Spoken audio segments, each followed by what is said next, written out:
salient and points here I want to make sure. Anyway, and again, I'm only giving you a little sketch here because Kath and I didn't hook up until, you know, we're a little later on in life, so there's a lot of void in her life that I think she's disclosed some of it to me, but maybe not all of it. Hopefully not all of it. Not all of it. But anyway, Catherine's mom, Dorothy, always told Catherine, Catherine, you've led an interesting life. And I think, looking back, I think you'd agree. I think she's done a lot of things that really truly are interesting and exceptional. I mentioned earlier the family lived around the Saginaw Flint area for a while, then they migrated down to the Rye Oak area north of Detroit. And of course it was a small house, 5 kids. You can only imagine what that was like.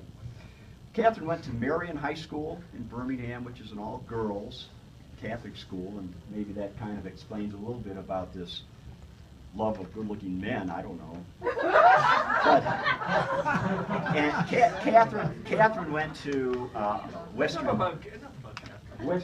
Michigan University, and this is I think a pertinent point here. She went to Western, and again, now this is early 60s, right? I mean, you can do the math, but this was sort of the pre-women's lib era, and anyway, Catherine majored in business, okay, and her academic advisor, probably an old white guy, right, said, Catherine, you know, you're not really going to amount to anything, right? Business, you know, kind of pursue the MRS degree, right?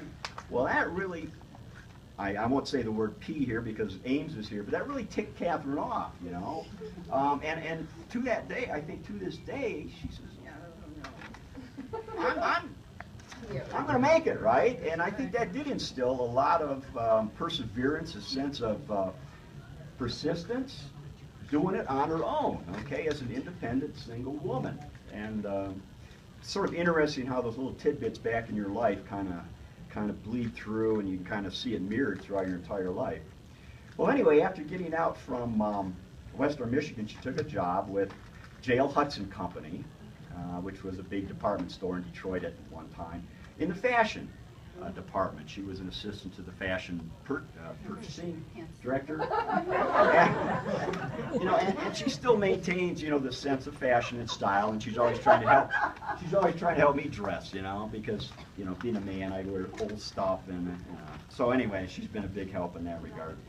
But there were some challenges that came up with Kath during those days, and it was time for a change. And this is where, again, the sense of the independence of picking up and leaving. So she left Michigan, left her family and her home and everything, headed out to Northern California.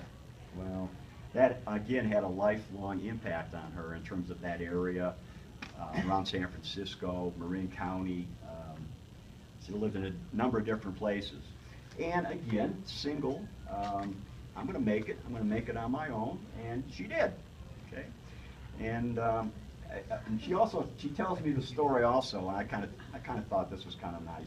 Her dad, Daryl, would often fly out and visit her by himself. He didn't take his mom, or Catherine's mom. He just wanted to come out and see how his daughter, his single, independent daughter, living 2,000 miles away, was doing. So I thought that was kind of a touching thing to do.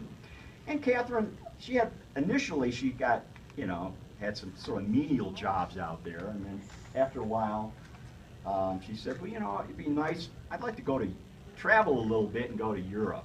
Okay, so she heads out to Europe by herself, tours for 3-4 months, whatever. And I think that also at that time kind of instilled this great love of travel. And so we hope to continue that as we go forward, a little more travel. But when she came back from Europe, she managed to get a great job with Beckman Instruments.